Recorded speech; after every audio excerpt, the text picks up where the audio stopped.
آدم الأسماء كلها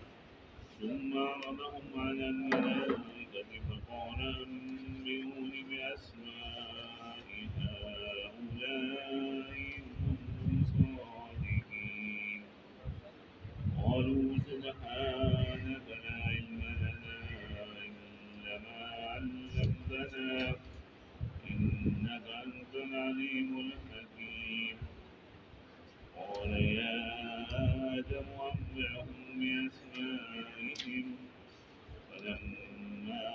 أنبأهم بأسمائهم قال ألم أقل لكم إني أعلم غيب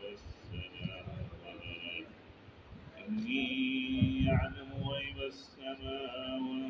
والأرض وأعلم ما تبدون وما كنتم تكتمون صدق اللہ العظیم۔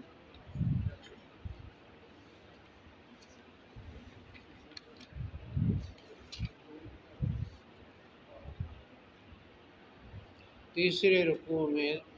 توحید، رسالت، قرآن کی صداقت اور ایمان بالآخرت چاروں کا ذکر آ گیا۔ اب اس رکوع میں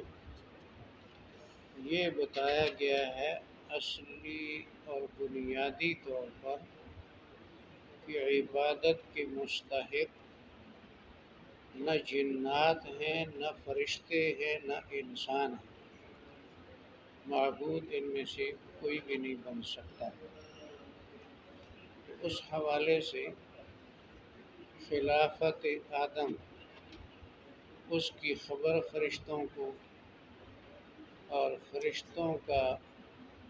اپنے سمجھنے کے لیے، زمین آباد کرنے کے لیے نئی مخلوق کی پیدائش کی حکمت پوچھنا، اور پھر اللہ تعالیٰ کا عملی طور پر ان کو بتانا کہ تم زمین کی خلافت نہیں سنبھال سکتے، زمین کی چیزوں کو، ان کے استعمال کو تم نہیں جانتے، اور پھر بس ان آیتوں میں ان باتوں کا ذکر۔ اس کے بعد پھر فرشتوں کو سجدے کا حکم، اور پھر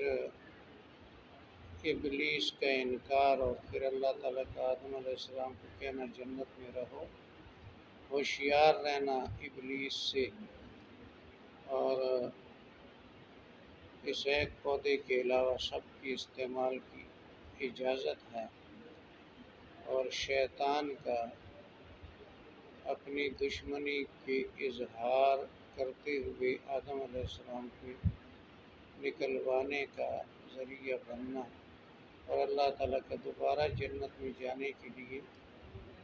ایک قانون کا اعلان کہ میں ہدایت بھیجوں گا، جو قبول کرے گا وہ جنت میں آئے گا، جو نہیں قبول کرے گا وہ نہیں آ سکتے۔ یہ باقی سارے رکوع کا خلاصہ مفہوم ہو گیا۔ اب یہ بات جو ہے پہلی، ایسا اتفاق ہے کہ جہاں سے شروع کیا وہاں ہی جا کر ختم ہوا، یعنی ایک لفظ 13ویں صفحے کا رہتا تھا، اب وہ 15ویں صفحے کا ایک لفظ رہ گیا، تو یہ اس طرح ختم ہوئی تلاوت۔ اعوذ باللہ من الشیطان الرجیم، بسم اللہ الرحمن الرحیم۔ وَإِذْ قَالَ رَبُّكَ لِلْمَلَائِكَةِ، جب تیرے پروردگار نے فرشتوں سے فرمایا، اطلاع دیتے ہوئے، انی جاعل فی الارض خلیفہ، میں زمین میں خلیفہ مقرر کرنے والا ہوں۔ قالوا، فرشتوں نے کہا، اتجعل فیہا، کیا آپ مقرر کرنا چاہتے ہیں زمین میں من یفسد فیہا، جو اس میں فساد مچائیں، ویسفک الدماء، فيسفك الدماء اور خون بہائیں وكل بهائم ونحن نسبح بحمدك ونقدس لك ونحن نسبح بحمدك ہم ونقدس لك تیری حمد کے ساتھ مشغول رہتے ہوئے تسبیح پڑھتے ہیں ہم تیری حمد کے ساتھ مشغول رہتے ہوئے اور تسبیح پڑھتے تیری پاکی کا بیان کرتے ہیں ہیں تیری پاکی کا بیان کرتے ہیں قال انی اعلم ما لا تعلم قال انی اعلم ما لا فرمایا تعلم میں وہ جانتا ہوں جو تم نہیں جانتے میں وہ جانتا ہوں جو تم نہیں جانتے وعلم آدم الاسماء كلها وعلم آدم الاسماء كلها اور سکھا دیے آدم علیہ السلام کو سارے نام سکھا دیا آدم علیہ السلام کو سارے نام ثم عرضهم على الملائکہ ثم عرضهم على الملائکہ پھر ان چیزوں کو فرشتوں کے سامنے پیش کیا پھر ان چیزوں کو فرشتوں کے سامنے پیش وقال کیا فقال ارشاد فرمایا ارشاد فرمایا انبئونی باسماء هؤلاء انبئونی باسماء مجھے هؤلاء بتلاؤ ان چیزوں کے نام بتاؤ ان چیزوں کے نام ان کنتم صادقین ان کنتم صادقین اگر تم سچے ہو اگر تم سچے ہو قالوا قالوا انہوں نے جواب دیا انہوں نے جواب دیا سبحانک سبحانک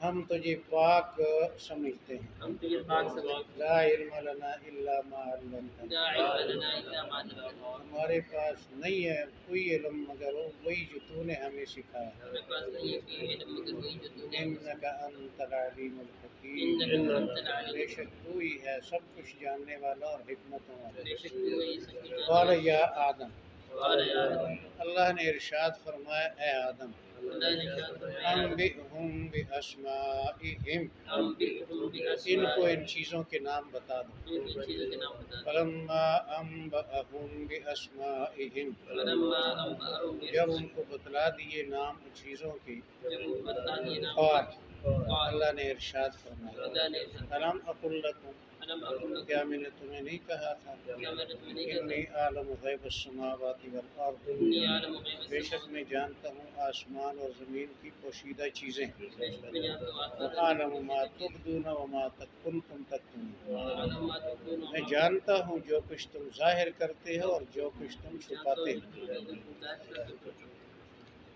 دوبارہ ترجمہ کر لیتے ہیں وَإِذْ قَالَ رَبُّكَ لِلْمَلَائِكَةِ جب ارشاد فرمایا تیرے رب نے فرشتوں کو انی جاعل فی الارض خلیفہ بے شک میں زمین میں نائب بنانے والا ہوں قالوا اتجعل فیہا فرشتوں نے کہا کہ آپ زمین میں بنائیں گے من یفسد فیہا ویسفک الدماء جو اس میں فساد مچائیں گے اور خون بہائیں گے ونحن نسبح بحمدک ہم تیری تعریف کے ساتھ مشغول ہو کر تسبیح پڑھتے ہیں ونقدس لک اور تیری پاکی بیان کرتے ہیں قال انی اعلم ما لا تعلم میں جانتا ہوں جو تم نہیں جانتے وعلم آدم الاسماء كلها سکھا دیے آدم علیہ السلام کو سارے نام ثم عرضهم على الملائکہ پھر وہ چیزیں فرشتوں کو کے سامنے پیش کی فقال فرمایا انبئونی باسماء هؤلاء ان چیزوں کے نام مجھے بتا ان کنتم صادقین اگر تم سچے ہو قالوا انہوں نے جواب دیا سبحانک ہم تجھے پاک سمجھتے ہیں لا علم لنا الا ما علمتنا ہمارے پاس کوئی علم نہیں سوائے اس کے جو تو نے ہمیں عطا کیا انک انت العلیم الحکیم بے شک تو ہی ہے سب کچھ جاننے والا اور حکمتوں میں قال اللہ نے ارشاد فرمایا یا آدم انبئہم باسمائہم آدم ان کے نام ان کو بتا دو فلما انبأہم باسمائہم جب آدم علیہ السلام نے فرشتوں کو نام بتا دیے قال الم اقل لکم اللہ نے فرمایا کیا میں نے تمہیں نہیں کہا تھا انی عالم غیب السماوات والارض بے شک میں جانتا ہوں آسمان اور زمین کی پوشیدہ چیزیں وعالم ما تبدون وما کنتم تکتمون میں جانتا ہوں جو تم ظاہر کرتے اور جو تم چھپاتے اب میں ان آیات کے حوالے سے چند باتیں سناتا ہوں، پھر میں آپ کو صرف ترجمہ سناؤں گا۔ لیکن یہاں تو ایسا ہے جیسے سمندر میں سے ایک قطرہ چڑیا لے لے۔ بہت تفصیلی یہاں چیزیں ہیں کہ خلیفہ کا معنی کیا ہے۔ فرشتوں نے جو سوال کیا تو اس کا کیا مطلب تھا، اور سب ناموں سے کیا مراد، اور پھر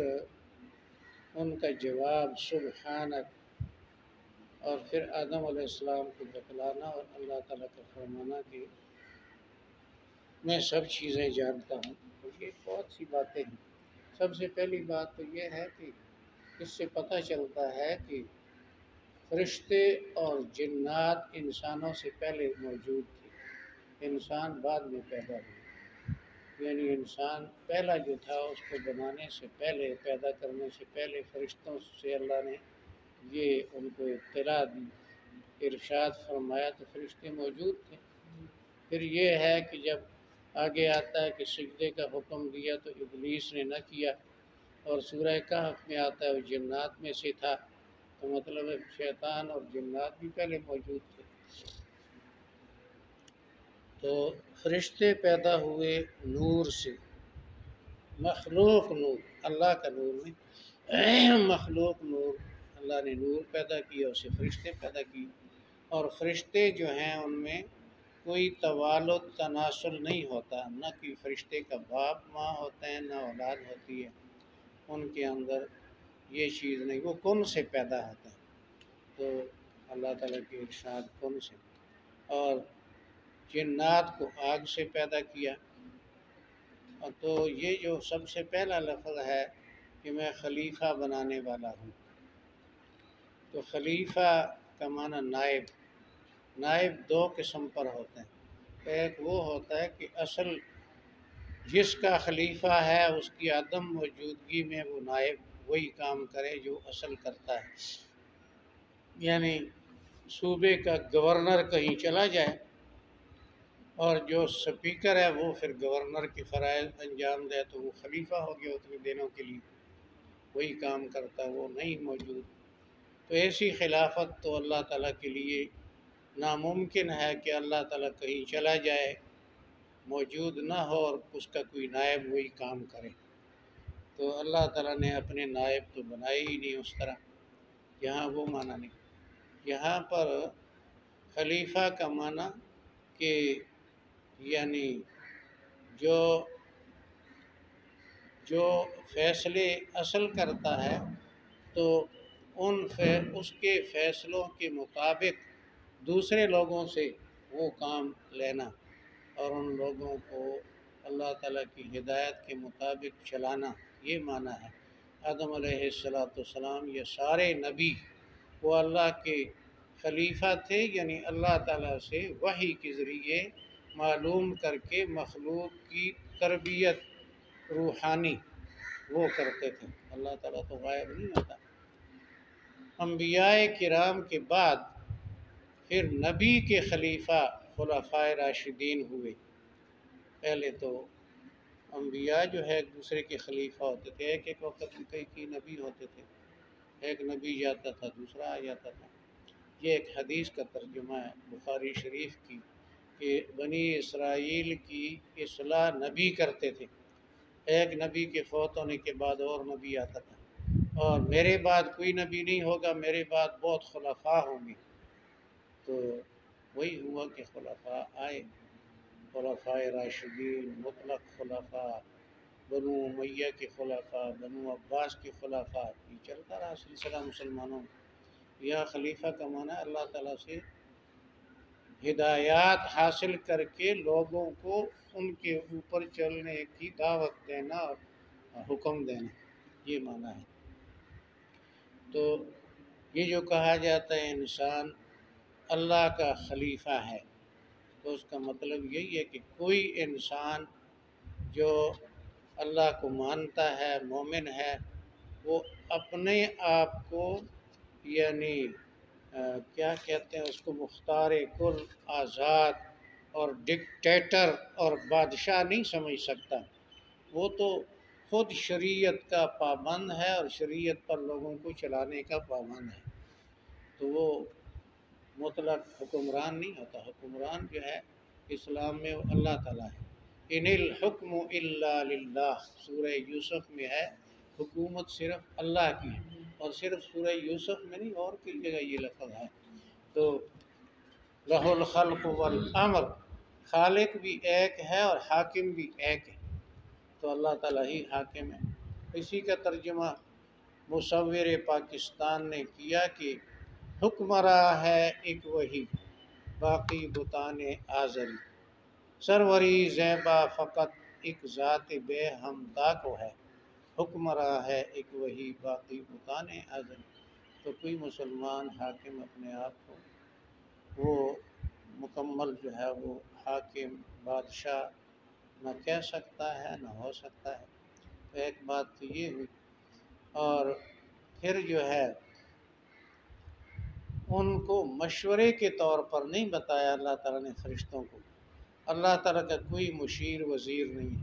مشیروں وزیروں کا محتاج وہ ہوتا ہے جو سب کچھ نہ جانتا ہو، ان سے ان کے علم سے فائدہ اٹھائے۔ ان کے وزیر وہ ہوتے ہیں جو کہ حاکم کے جو اوپر جو بوجھ ہے لوگوں کی اصلاح کا، اس میں ہاتھ بٹائیں، تعاون کریں، کچھ ذمہ داری وہ اٹھائے کچھ وہ اٹھائیں۔ تو اللہ تعالیٰ کو تو ہاتھوں اور کوئی سے کرنے کی کوئی ضرورت نہیں ہے، اللہ کو کوئی وزیروں شزیروں کی ضرورت نہیں۔ تو یہ صرف ان کو اطلاع دی تھی کہ آگے چل کر وہ جو میں مخلوق زمین آباد کرنے کے لیے پیدا کرنا چاہتا ہوں، تم نے ان کا دست و بازو بن کر ان کی خدمت کرنی۔ تو فرشتے جو ہیں وہ ہر آدمی کے ساتھ فرشتے ہیں، جسم کی حفاظت کرنے والے، اعمال کو نوٹ کرنے والے، تو وہ بارش کو کرتے ہیں، خدمت کرتے ہیں، اور فصل کی اگانے کی اور چیزوں کی، اور جو اللہ کے بندے صحیح ہوتے ہیں اور دشمن کے مقابلے میں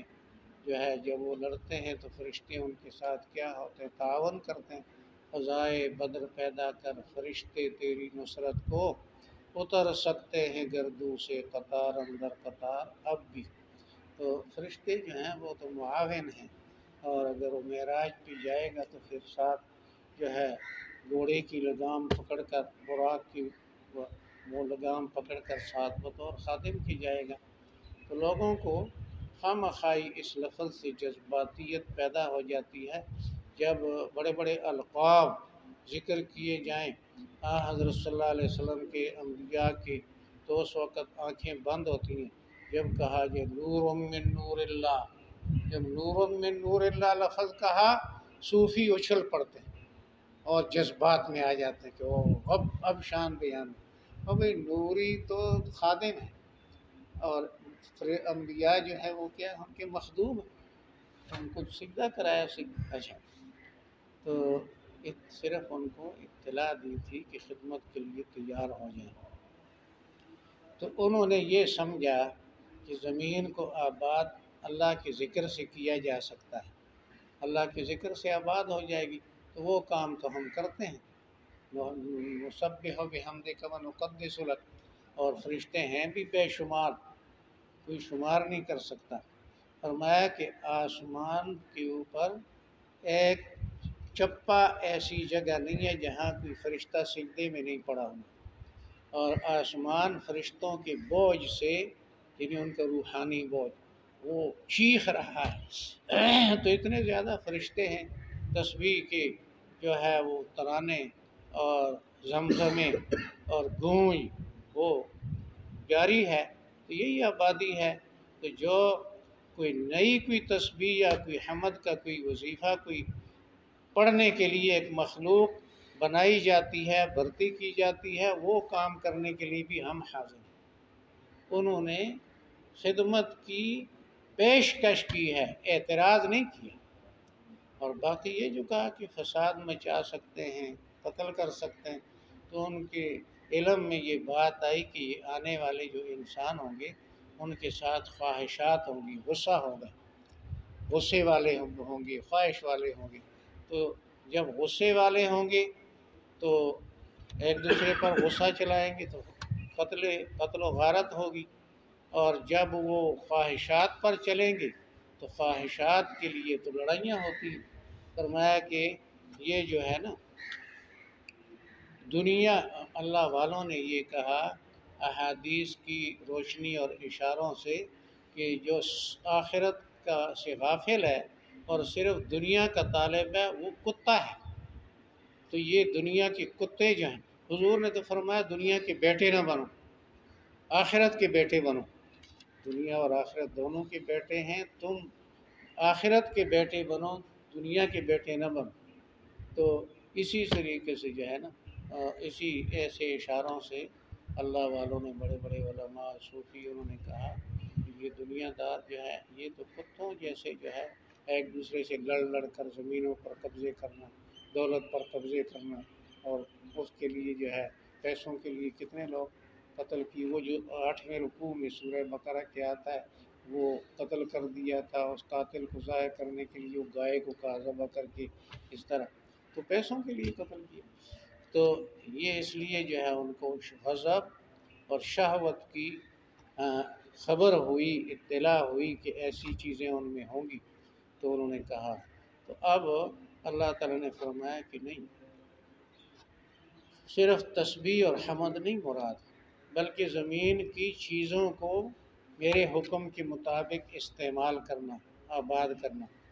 تو وہ تمہارے اندر صلاحیت نہیں ہے۔ تو اب یہ تو ارشاد فرما دیا عالم ما لا تعلمون، لیکن مزید ان کو مشاہدہ کرانے کے لیے تاکہ یعنی دیکھ بھی لیں اپنی عاجزی زمین کو آباد کرنے سے، زمین کی چیزوں کے نام، ان کے استعمال کے طریقے، ان کے فوائد اور نقصانات وہ آدم علیہ السلام کو سکھائے،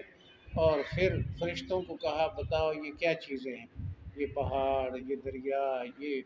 فصل، یہ درخت، یہ چیزیں یہ کیا ہیں، ان کے کیا نام ہیں، کیا ان کا فائدہ، کیا ان کا استعمال۔ ان کو پتہ نہیں تھا، انہوں نے کہا ہمیں نہیں معلوم۔ آدم علیہ السلام کو فرمایا ان کو بتاؤ، انہوں نے فرمایا یہ پانی ہے، اس کا یہ فائدہ ہے، یہ فوائد، یہ آگ کی یہ فوائد،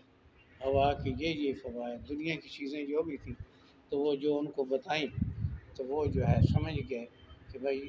جب ہم پہچانتے نہیں ہیں ان چیزوں کو، ان کے استعمال کو، فائدے نقصان کو، تو ہم کیسے زمین آباد کر سکتے ہیں۔ ان کو عملی طور پر پتہ چلا۔ تو اب یہ میں نے اشارتاً آپ کو کچھ باتیں سنائی، میں اس کی تھوڑی سی ایک دو لفظوں میں وضاحت کرتا ہوں۔ یہاں پر کچھ لوگوں نے کہا، فرشتوں نے اعتراض کیا آدم علیہ السلام پر، تو اللہ تعالیٰ کے اس حکم پر، تو اعتراض فرشتے نہیں کرتے۔ فرشتوں کے بارے میں تو اللہ تعالیٰ نے فرمایا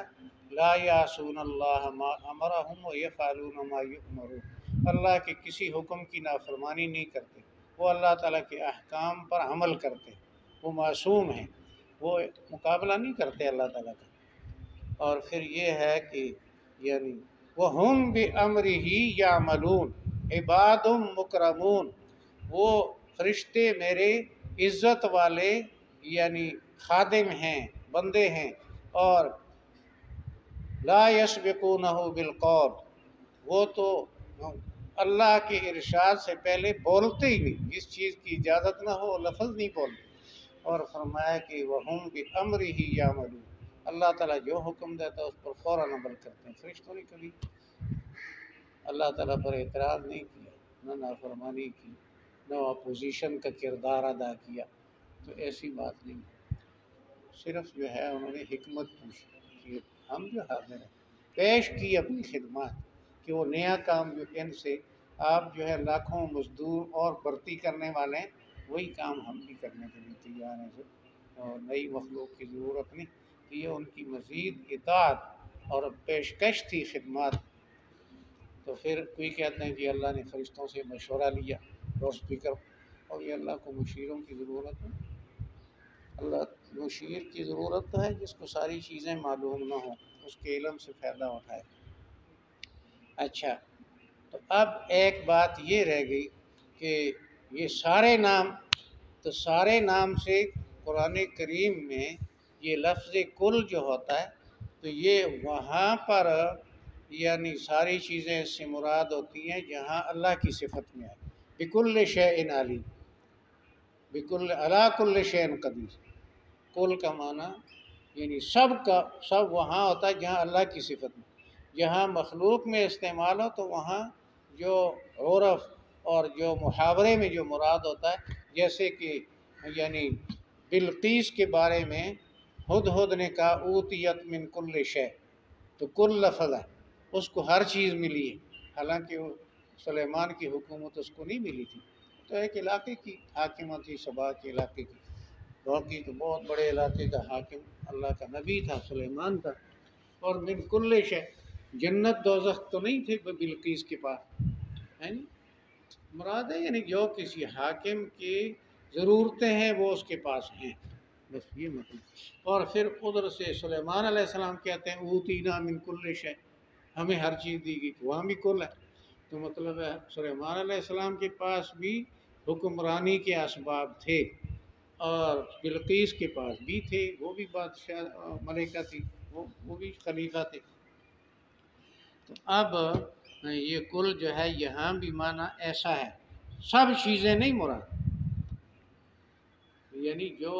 انسان کو ضرورت پڑے، کوئی چوپائے، کوئی درخت، کوئی ایسی مخلوقات جن سے اس کا اپنی زندگی گزارنے کے لیے استعمال کرنے کی، وہ مراد ہیں، ساری چیزیں 100% نہیں مراد، احاطہ نہیں مراد۔ اچھا، تو یہ عرضہم علی الملائکہ، پہلے علم آدم اور پھر عرضہم، تو ان کو سکھایا اور ان کے سامنے پیش کیا، تو یہ عرض اس کا نام ہوتا ہے کشف، یعنی ظاہر کی وہ چیزیں، تو عرض اور چیز ہے، تعلیم اور چیز ہے۔ آدم کو تعلیم دی تو چیزیں معلوم ہو گئی، فرشتوں کے سامنے صرف پیش کیا، ان کی تعلیم نہیں۔ اب یہ سوال پیدا ہوتا ہے، سوال کیا مفسرین نے کہ جب آدم علیہ السلام کو سکھائے، فرشتوں کو سکھائے نہیں، تو پھر وہ امتحان میں ناکام تو نہ ہوئے، انہوں نے پڑھا ہی نہیں ایک مضمون۔ آدم علیہ السلام کو تو اللہ نے پڑھایا نصاب، فرشتوں کو پڑھایا ہی نہیں، تو اگر فرشتوں نے نہیں بتایا، جواب نہیں دے سکے، تو ان کی علم کی کمی تو نہیں ثابت ہوتی، دونوں کو پڑھایا ہوتا، پھر ایک کو یاد رہا ہوتا، ایک بھول گیا ہوتا، تو کہتے یہ لائق ہے، یہ کمزور ہے، یہ پاس ہے، یہ فیل ہے، تو فرشتے جو ہے وہ فیل تو نہیں ہو سکتے، اللہ نے تو ان کو تعلیم ہی نہیں دی۔ تو اس کا جواب یہ ہے کہ یہ اللہ تعالیٰ نے کوئی یونیورسٹی اور کالج کی کلاس نہیں لگائی کہ اللہ تعالیٰ پروفیسر ہو اور فرشتے اور آدم جو ہیں وہ اسٹوڈنٹ ہوں۔ مراد تعلیم سے ہے یعنی اس کی فطرت میں ان چیزوں کا جاننا، استعمال کرنا ہے جی، وہ رکھا، فرشتوں کی فطرت میں نہیں رکھا۔ پھر سوال آ گیا کہ ان کی فطرت میں رکھا، ان کی فطرت میں نہیں رکھا، تو پھر جو ہے فرق ہو گیا، تو پھر سب کا امتحان کیسے ہوا؟ تو اس کا جواب یہ ہے کہ ہر اللہ کی مخلوق کی فطرت الگ ہے، فطرت سے ہی ان میں تمیز ہوتی ہے۔ اگر فرشتوں کو اللہ تعالیٰ انسان کی فطرت دے کر دے دیتا تو وہ فرشتے، اللہ تعالیٰ فرشتوں کو انسان بنا سکتا ہے، وہ انسان بن جاتے ہیں، فطرت سے ہی تو ان کی تمیز ہے، تو اس لیے ان کو اپنی جگہ رکھا ہے، ان کو جو جس کام کے لیے پیدا کیا اس کی صلاحیت دی۔ آدم علیہ السلام کو جس کام کے لیے پیدا کرنا تھا اور کیا تو اس کو اس چیز کی۔ اب مچھلی کا بچہ جو ہے انڈے سے نکل کر ہی تیرنے لگتا ہے، اور مرغی کا بچہ انڈے سے نکلتے ہی چرنے لگتا ہے، ہیں جی، پھر تھوڑی دیر کے بعد پرندہ اڑنے لگتا ہے، تو بچہ اپنی ماں کی چھاتیوں سے دودھ تلاش کرتا ہے، تو کسی کلاس میں تو نہیں پڑھایا اس کو، یعنی اس کی فطرت میں اس کی ضرورت رکھی کہ یہاں تیری ضرورت ہے، بھوک یہاں سے مٹے گی، پیاس یہاں سے مٹے گی، اور دشمنوں سے اس طرح بچا جائے، بلی سے بھاگتا ہے، تو کسی نے سکھایا تو نہیں اس بچے کو مرغی کی کہ بلی تیری دشمن ہے، اس سے بھاگنا، اور ہیں جی، اور یہ ماں جو ہے جو کڑ کرے تو اس کے پاس آ جانا تو یہ دانے کھلائے گی. فطرت پہ رکھا اللہ تعالیٰ نے ہر چیز کی جو اس کی ضرورت تھی. تو فرشتوں کی فطرت الگ تھی، انسانوں کی الگ تھی، تو اس میں وہ صلاحیت چیزوں کو پہچاننے کی رکھی، استعمال کرنے کی ان کو ضرورت نہیں تھی، وہاں نہیں رکھی. تو اب یہ چیزوں کے ناموں سے مراد صرف نام نہیں کہ پانی، پتھر اور مٹی ہے جی اور نمک مرچ، نام نہیں، مطلب ہے چیزوں کے نام بھی، ان کے فوائد بھی، ان کے نقصانات بھی، ان کے استعمال کا طریقہ بھی. یہ نہیں کہ ایک مٹھی آٹے میں 3 مٹھیاں نمک پا دو ہیں جی، طریقہ استعمال کیا ہے. تو وہ سارے جو اس کو ضرورت کی چیزیں تھیں اس کے یہ ساری اسماء کے اندر موجود ہیں، صرف نام نہیں، یہ چیز ہے، یہ فائدہ ہے، یہ نقصان ہے، یہ ساری چیزیں. اچھا، کیونکہ آباد کرنی تھی زمین. اچھا، تو سبحانک جو لفظ ہے تو یہ سبحان اللہ جو ہے، یہ جو کہا جاتا ہے کہ سبحان اللہ صحیح عقیدے سے کہا جائے تو میزان آدھا ہو جائے گا ثواب سے. تو یہ سبحان اللہ یہ بڑا بامعنی لفظ ہے. سبحان اللہ کی تمام عیوب سے، نامناسب چیزوں سے پاکی کا عقیدہ اور اظہار. یعنی اللہ تعالیٰ پاک ہے شریکوں سے، موت سے، بیماری سے، عاجزی سے، کسی کی محتاجی سے، ہے نی ہر نامناسب چیز سے، جہالت سے اور ان چیزوں سے وہ پاک ہے. اور الحمدللہ کا معنی ہوتا ہے نسبح بحمدہ کا، حمد کا معنی ہوتا ہے اچھی صفات اللہ کے لیے. اللہ تعالیٰ زندہ ہے، باقی رہنے والا ہے، اور اللہ تعالیٰ علم والا ہے، قدرت والا ہے، اور فیصلے کر سکتا ہے، اور ناقابل شکست ہے. جو اللہ کی صفتیں ہیں ان صفتوں کو بیان کرنا یہ حمد ہے، اور نامناسب چیزوں کی نفی کرنا یہ ہے تسبیح. نسبح بحمدہ سبحانک. تو اب یہاں سبحانک کا معنی کیا ہے؟ یعنی جتنا علم تیرا ہے اتنا علم ہمارے پاس ہو تو ہم تو تیرے شریک ہو گئے صفات میں، ہم تو تیرے ساتھ شریک نہیں. لا علم لنا الا ما علمتنا، جو تو نے علم دیا وہ ہے ہمارے پاس. اب ان چیزوں کا علم تو نے نہیں دیا تو ہم کیسے بتا سکتے ہیں ہمیں ان چیزوں کا علم؟ تو فرمایا کہ فرشتے معبود نہیں ہو سکتے، ان کا علم محدود ہے. معبود وہ ہے جس کا علم بھی غیر محدود، قدرت بھی غیر محدود. وہ ہو بکل شیء علیم لفظ تھا نا جہاں سے شروع ہوا ہے جی. تو قدرت اتنی ہے کہ کائنات کو بنایا، اور علم جو ہے بکل شیء علیم. تو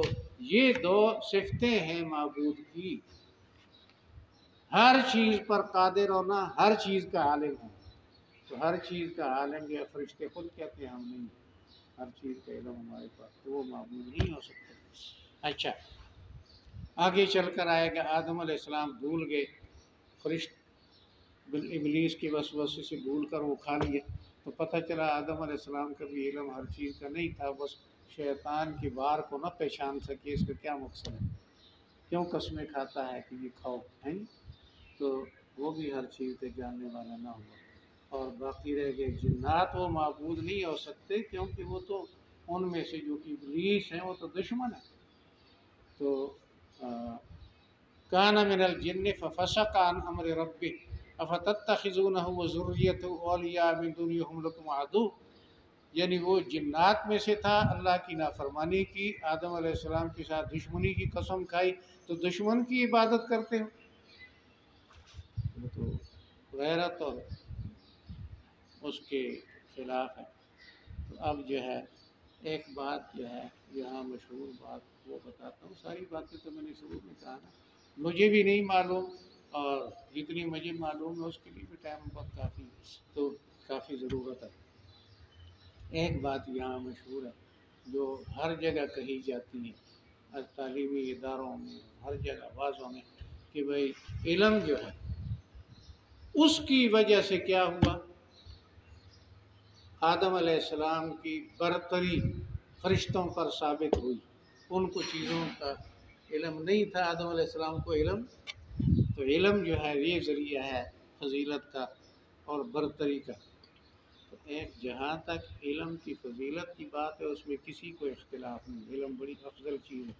اگر علم سے بڑھ کر کوئی نعمت ہوتی اللہ تعالیٰ وہ عطا کرتے آدم علیہ السلام کو فرشتوں کے سامنے اس کی یعنی افضلیت کو ظاہر کرنے کے لیے۔ تو اللہ تعالیٰ نے جو آدم علیہ السلام پر انعام کیا اور اظہار کیا کہ وہ علم ہے، کہ میں نے اس کو علم سکھایا، چیزوں کے نام سکھا دیا اللہ نے۔ تو علم کی فضیلت کا امکان ہے، لیکن اس کے ساتھ ایک بات اور ہے، آدم علیہ السلام کو فرشتوں پر صرف علم کی وجہ سے امتیاز اور فضیلت اور برتری نہیں حاصل ہوئی، بلکہ اللہ تعالیٰ کی جو اطاعت ہے، اللہ تعالیٰ کے سامنے یعنی ڈال پھینک دینا، سپر انداز ہو جانا اور اپنی عاجزی کا اظہار کرنا اور بالکل جو ہے اللہ تعالیٰ کے فیصلے پر